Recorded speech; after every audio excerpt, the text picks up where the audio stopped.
Everybody, welcome to episode 2 of The Mystery Is Here, a show that is centered around the greatest mystery in the entire universe, and that is this, that number one, that God exists, that he actually exists, and this show is built on that worldview, that God exists, that there is a creator, a designer of everything that you see out in the world, and also a designer of you.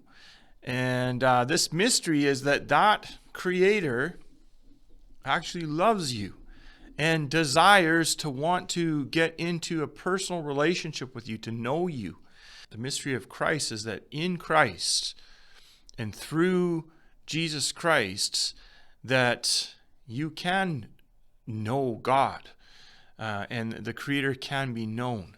And I am a witness of that myself, and there are many millions of people around the world who testify to that in their own life.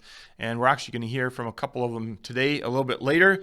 But in the end, we're going to talk about a lot of different things in this show, every episode, all wide-ranging of topics, anything under the sun.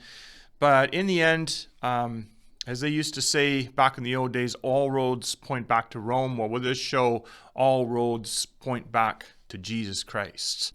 And so I have my good buddy with me here, Beem Boom, today. What's up, Pastor Jordan? Well, Beem Boom, as you might have noticed, I'm actually sporting my Brooklyn Nets jersey today. Thought I'd wear a jersey because today's theme of the show is faith in sports. Yeah, nice. I really like your jersey. The Nets, they're actually doing really well this season, aren't they? They're second in the Eastern Conference. Are you just a bandwagon fan, Pastor Jordan? No way, Beem Boom. I actually sported Brooklyn for a long time, and even when they were a few years ago, when they were very bottom of the league. Oh, yeah, I can see that. That's actually a Jeremy Lin jersey, back before he got injured with them. Yeah, I'm actually quite a big Jeremy Lin fan, see? Well, this actually might be a good time for Beem Boom Wants to Know. I actually have a question about some of these sports guys, like Jeremy Lin or Steph Curry. Okay, Beem Boom. Cue that segment music. Okay. Beem Boom Wants to Know. Alright, here's my question. What's up with all these Christian basketball guys and football guys praying before the game and then pointing up to heaven every time they score? You know what I'm talking about? You know that guy Steph Curry? Oh yeah, Curry. Do you know Curry, him? He's the best. Well, I love Curry. Every time I see him score a basket, he taps his chest like this, boom, boom, and then points up to the sky, like pointing to God. My question is, do you think God's on his team? And he wants Steph Curry to win just because he's a Christian? What about the other team if they have, Christian on the other team? Does God really care, about the winner of a game? Why they do that? Oh man, Beem Boom, that is a really, really excellent question. Because I think so many people nowadays, I've heard that. I remember hearing that on a radio show from the radio host. So many people nowadays, that's what they think. That when a Christian prays before a game, or they kneel down, or they point to the sky, that what they're trying to do is get God to come and work for their team and to get them to help them beat the other team. But, I don't think with most of the people that do that, that's not what they're doing, because actually That's not what being a Christian is all about. Being a Christian is not like using God as a tool to help us win. Being a Christian is about us wanting to like make God great and because he is great, and to glorify him and lift him up. And it's like Jesus says in, I'll read it here in John chapter 3. Jesus says in John 3:30, he says, very short verse. I don't know why I need to read it, but I like to read out of the Bible here. He says about God, he says, he must become greater and I must become less. And I kind of think that's often what sometimes what certain Christian basketball players or athletes are doing. In fact, you were talking about Beem Boom, you were talking about Steph Curry earlier, and there's actually a quote from Steph Curry where he talks about this exact thing, and he explains it. He says, this is Curry saying this, he says, I do this little sign on the court every time I make a shot or a good pass. He says, I pound my chest and then I point to the sky. And he says, this symbolizes the fact that I have a heart for God. And he said, it's something that my mom and I came up with in college, and I do it every time I step on the floor as a reminder of who I'm actually playing for. And you see Curry saying there, he's like, I'm not actually even playing for the Golden State Warriors. In the end, I play to glorify God. Win or lose, play to glorify God. And I'm going to try and put a little clip down in the description of another YouTube video that actually kind of talks about that and shows some players' testimonies. But another thing that Curry says as well, and he says there's more to me than the jersey I wear. There's more to me than being a Golden State Warrior. He says, and what's more is that I have Christ living inside of me. So that's pretty awesome, eh? Beem Boom. Is Steph Curry actually helping us out today, talking about the mystery of Jesus. And remember last week we talked about Colossians 1:26 and 27 says, the mystery of Christ, which is Christ in you, the hope of glory. That's what Steph Curry says. There's more to me than just my jersey. It's Christ in me. Yeah, that is pretty awesome. That makes a lot of sense. I used to just think that Steph Curry thought that God was like a Golden State Warriors fan, and that's why they won so many Stanley Cups. What do you call it again? Yeah, you know what? No, I don't think, I think God cares a lot, way more about the state of all of our hearts than he actually does about circumstances of who's winning a sports game, or even things like politics or big business and things like that in life. God has made that, Jesus, when he was here, made that pretty clear that everything's about our heart and the state of our heart. And actually, speaking of the state of our heart, I think it's time that we move on to this next segment here, because we have 2 testify segments today to go through about people in our town and how they deal with faith in sport. And the first one, it just happens to be my son, Levi. Hi, my name's Levi, and I play basketball and soccer. In basketball, I play point guard, who's basically the person who dribbles the ball up the court and makes plays for the team. And soccer, I play as a midfielder. My favorite parts about the positions I play in both basketball and soccer is they both control the tempo of the game. They're not the fastest players, the most athletic, and they don't score the most points or goals, but they kind of get everybody involved, and it's kind of more like chess when you play those positions, is you just have to be smart. 2 players I like watching in basketball player named James Harden. I like watching him for his style of the game, and I try to imitate some of his moves and stuff. And another guy I really like watching, and somebody I kind of look up to, is a guy named Jeremy Lin, who's a Christian, and he's kind of has an interesting underdog story. So I like to watch him more for his attitude and his, I don't know, the character he has when he's playing. I wouldn't say being a Christian who plays a sport isn't something that's like a bad thing, or like it's super hard, but it is hard in some respects. You know, you don't do the same things that everybody else on your team does, or you have different values. I was probably in grade 8 or 9. We played a team called Vernon Christian, and after the game, they got in a big circle. They asked to pray for us, and we just had a big prayer circle. A lot of the guys on our team were like, "What the heck is this?" But it was kind of a cool way to love others in sport, and I thought it was really cool. I think a lot of people who perceive Christians, or with their first thoughts of it, who haven't been to church or aren't a Christian themselves, is think it's like being a Christian is like a religious thing, and you know, it's like following rules or doing this or that to get yourself into heaven. Personally, I don't like the word religion. I like to think of, you know, my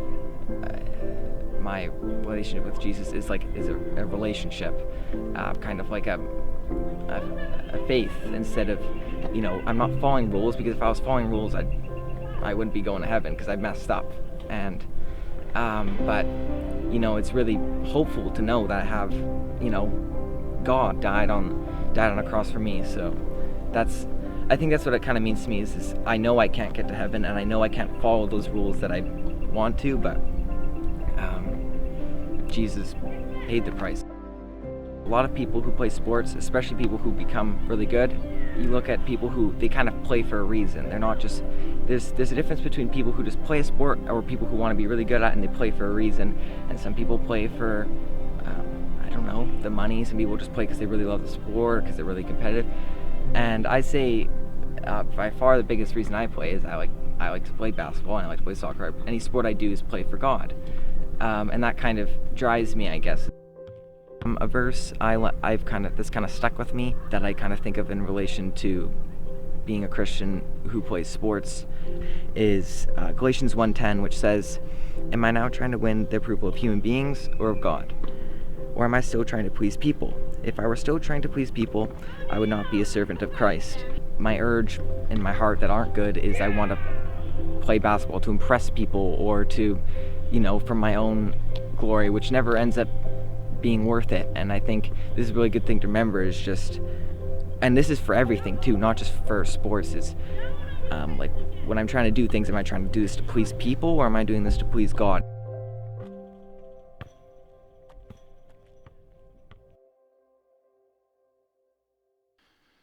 Thanks so much, Levi. That was awesome.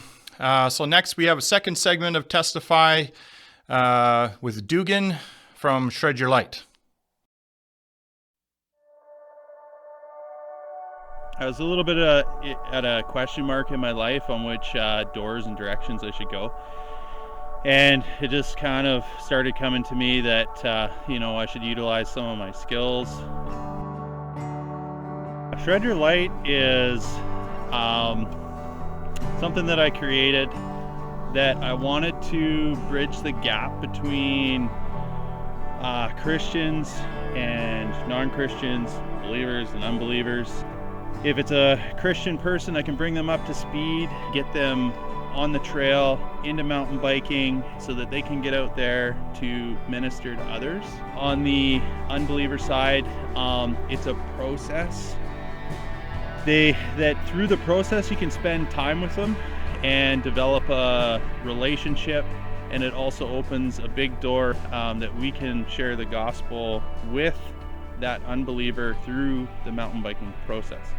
Revelstoke classes their trails, and you know, in most of the similar way as other places, like green, blue, black, but a lot of our trails don't really compare to other places, where our greens are actually probably blues, our blues are probably blacks, and our blacks are probably double blacks. It's really created an amazing opportunity for Shred Your Light, because in the last couple of years we've seen a huge influx of riders coming through.